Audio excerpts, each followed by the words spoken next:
એ દુધિયા કલરનો શર્ટ પહેર્યો છે, મને બહુ ચાહે છે, મને સાંભળે છે, એવું તમે ઘડીક માની લ્યો. ભલે તમને મને સાંભળતા ન હોય પણ તમે માની લ્યો. એ મને ચાહે છે, મને ઇજ્જત કરે છે, મને રિસ્પેક્ટ કરે છે. એ ઘરેથી નીકળ્યા ત્યારે એમના પત્નીએ એમ કીધું, વાહ દુધિયા કલરનો શર્ટ એટલે જોરદાર છે. બાકી બાળકો નીકળ્યા, વાહ ક્યાંથી લીધો દુધિયા કલરનો શર્ટ એટલે દુધિયા હો. બાકી એ અંદર આવ્યા એટલે તમે બધાએ કીધું, વાહ દુધિયા એટલે દુધિયા હો ભાઈ, દુધિયા કલરનો શર્ટ એટલે દુધિયા. આવું તમે બધાએ કીધું, એના મગજની અંદર ફિટ થઈ ગયું કે મેં દુધિયા કલરનો શર્ટ પહેર્યો છે. અહીંયા આવીને સ્ટેજ ઉપર આવીને એમ કહું, વાહ કાકા ખૂબ સરસ મજાનો તમારો ગુલાબી શર્ટ છે. આવું હું બોલું કાકાને કઈ ફરક પડે?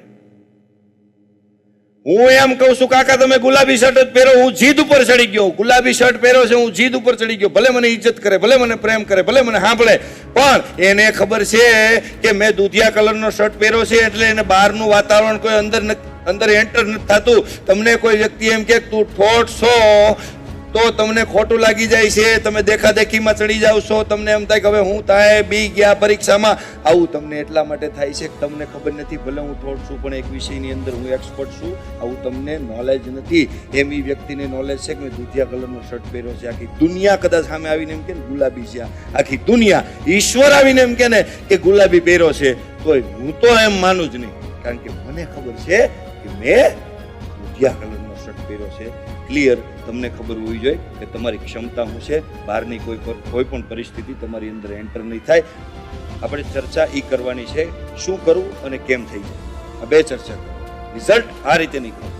શું કરવું એ તો સલાહ થઈ, તો બધાને ખબર છે. ઇન્ટરનેટ ચાલુ કરો એટલે વિડીયો તમારા કામમાં નીકળે, આટલું કરવાનું નહીં. પણ કેમ કરવું, અથવા તો એની આગળ કેમ થઈ જાય, કઈ વાતથી થઈ જાય. કામ કરવાની મેં તમને વાત કરી કે લાયકાત કામથી બને છે.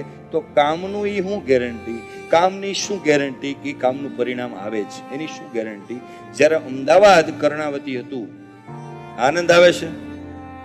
ઓકે, વચ્ચે વચ્ચે બોલતા રહેજો. અને એક શાયરી તમારા માટે કહી દઉં કે મેં હર રોજ ઉનકી આંખોं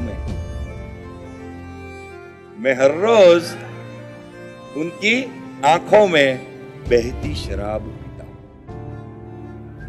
मैं हर रोज उनकी आंखों में बहती शराब पीता हूं. जनाब गरीब हूं लेकिन महंगी शराब पीता हूं. આ શરાબની વાત નથી, ઓલી બોટલ ખોલે ને એ વાત નથી. આ પ્રેમના નશાની વાત છે. હા, પ્રેમ તો પ્રેમ છે.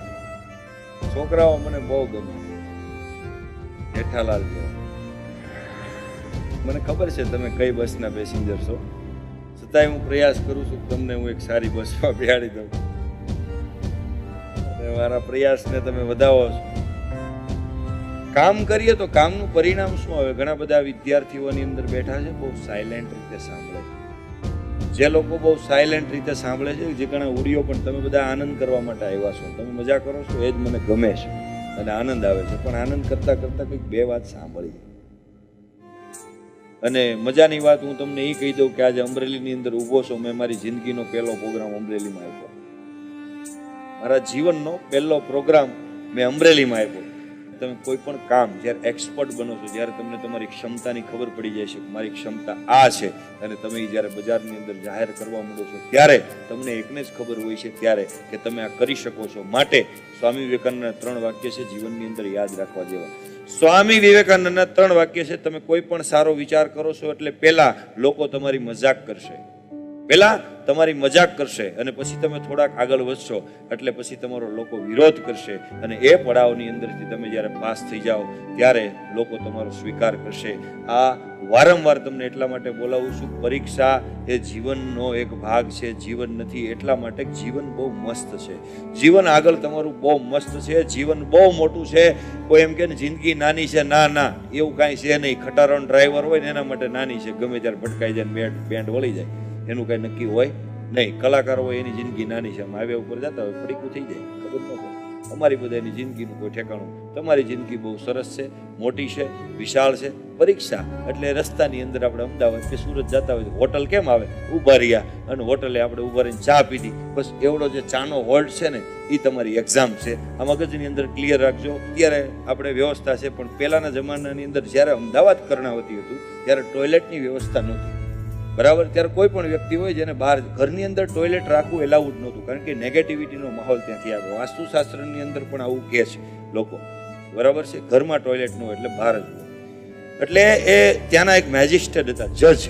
એ સવારના પોરમાં વહેલી સવારે ગયા અને જાતા હતા રસ્તામાં, એમાંથી એક વ્યક્તિ દોડીને, સત્ય પ્રસંગ હું તમને વાત કરું છું, કામ ઉપર તમને ટ્રસ્ટ આવશે, વિશ્વાસ આવશે, હું જે કામ કરું છું એની અંદર મને વિશ્વાસ છું, તેના પરિણામનો ભરોસો છું, એની સાચી એક ઘટના હું તમને સંભળાવું છું.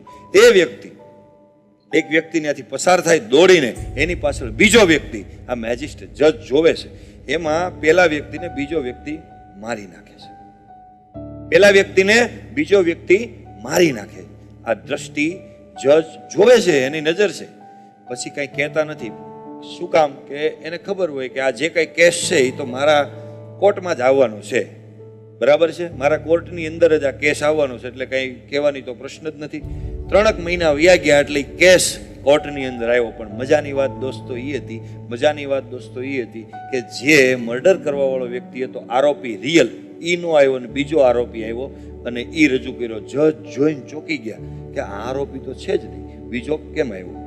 અને મજાની વાત ઈથી ઈ હતી કે ઈ જ આરોપી છે એવું સાબિતી સાથેના તમામ પુરાવા ભેગા થઈ ગયેલા, જેમાં બધું સેટિંગ કરી અને કમ્પ્લીટ પુરાવા ભેગા કર્યા. જજને કન્ફ્યુઝન કે તમામ કેસની અંદર મને કોઈ ડર ન લાગે સુનાવણી કરવામાં, પણ આ કેસમાં તો મને ખબર છે કે આ ગુનેગાર નથી.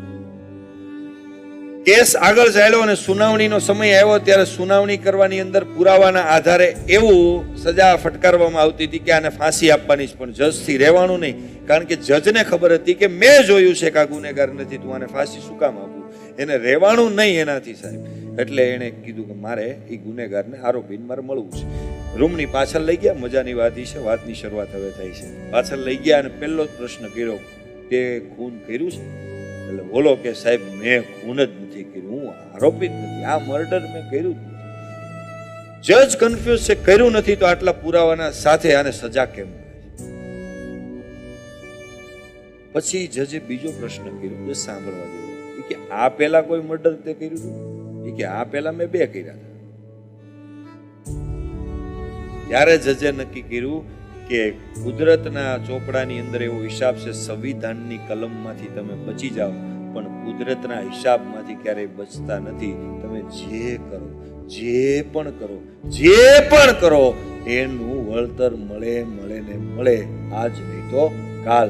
ડરવાનું નથી, કામ કરવાનું છે. આજ કદાચ નાપાસ થઈ જાઓ, ઓછા ટકા આવે તો અહીંથી જિંદગી પૂરી નથી થતી. સાહેબ તકલીફ છે ને, તકલીફ.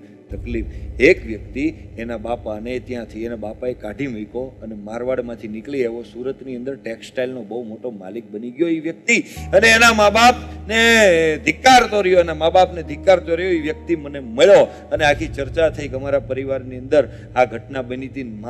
મારી વાઈફ પ્રેગ્નેન્ટ હતી ત્યારે મારા બાપાએ મને કાઢી મૂક્યો તો. મારી વાઈફ તમામ તરફથી એના મા બાપ રોંગ હતા, તમામ તરફથી એના મા બાપ રોંગ હતા. અને 20 વર્ષ સુધી ટેક્સટાઇલનો કરોડો રૂપિયાનો માલિક એ વ્યક્તિ બની ગયો. ત્યારે મને અંદરથી એક વસ્તુ અંદરથી નીકળી હતી. એ વ્યક્તિને મેં કીધું કે આ વસ્તુ જો આ નજરથી જોવામાં આવે, એ વસ્તુ જોઈ અને બીજે જ દિવસે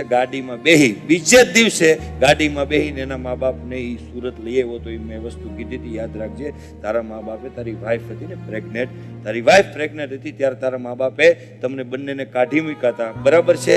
જ્યારે તારી કોઈ ક્ષમતા નહોતી, તારી કોઈ ઓકાત નહોતી, તું કાંઈ કરી હગે એમ નહોતું, તારી અંદરની એનર્જી તને ખબર નહોતી, પણ તું જ્યારે ત્યાંથી નીકળો, તારા મા બાપે જ્યારે તને ત્યાંથી કાઢી મૂક્યા અને એ જનૂન તારા અંદર પ્રગટ થયું, એ જનૂનથી તને એમ થયું કે હવે દુનિયાની અંદર ઇતિહાસ બનાવવો છે, દુનિયાની અંદર કંઈક કરવું છે.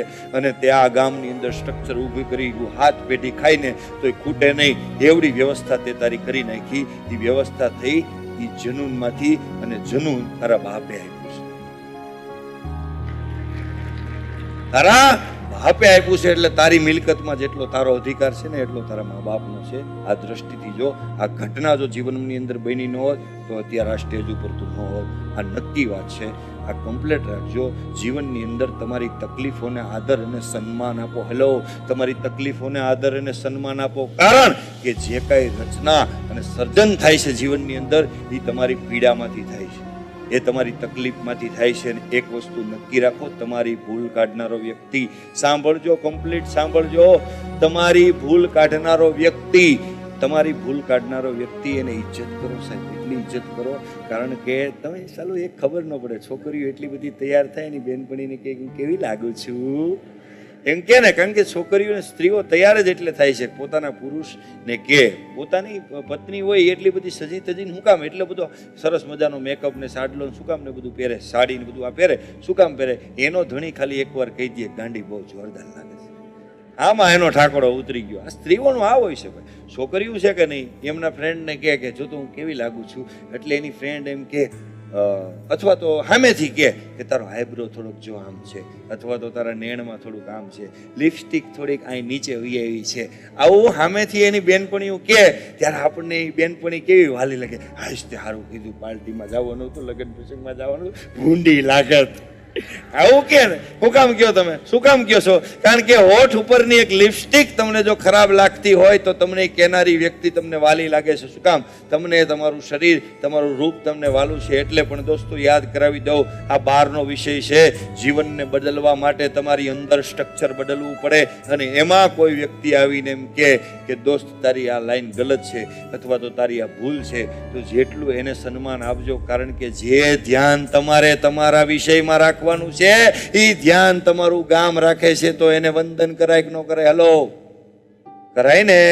એની વિશે ખોટી વાતો કરાય નહીં, એની ટીકા કરાય નહીં, એની નિંદા કરાય નહીં, એને વંદન કરાય, એને નફરત ન કરાય, એને પ્રેમ કરાય. કારણ કે આપણા જીવનનું ધ્યાન એ રાખે છે. આ સારા વ્યક્તિની વાત થઈ. બાકી તો જેને નિંદા જ કરવી છે એ પણ એક પ્રકારના વ્યક્તિ આવે છે. આ ગામની અંદર છે ને 90% વ્યક્તિઓ જન્મ જ એટલે લીધો છે કે બીજા શું કરે છે, આ ધ્યાન રાખવા જ જન્મ લીધો છે. એની વાત અલગ છે. કોઈ સજ્જન વ્યક્તિ, સારા મિત્રો, વડીલો, ગુરુઓ, એની વાત છે. એની ઇજ્જત કરો, પ્રેમ કરો. કીડો જનરેટ કરો. હું કાઠિયાવાડી ભાષામાં કીડો જનરેટ કરો. તમારા અંદર કીડો છે, તમારા અંદર આગ છે, એટલી બધી આગ છે, મારે કરવું જ છે, મારી પાસે કોઈ ઓપ્શન જ નથી. આ અંદરની ચાહના હશે એટલે કીડો એટલો બધો મજબૂત હશે, તમે એટલા જિદ્દી હશો કે મારે કોઈ પણ હિસાબે કરવું છે, મારે આ કાર્યક્રમ કરવા છે, મારા જીવનની અંદર આ કરવું છે, એટલી જીદ તમારી. એને થાય ન થવાની તો સર્કિટ જ ન હોય. હલો, નહીં થાય, નાપાસની સર્કિટ જ ન હોય. જેવા જાય એવા આપણે બોલી નાખવાનું. આપણે ફેલ નહીં, ઓડિયન્સ ફેલ.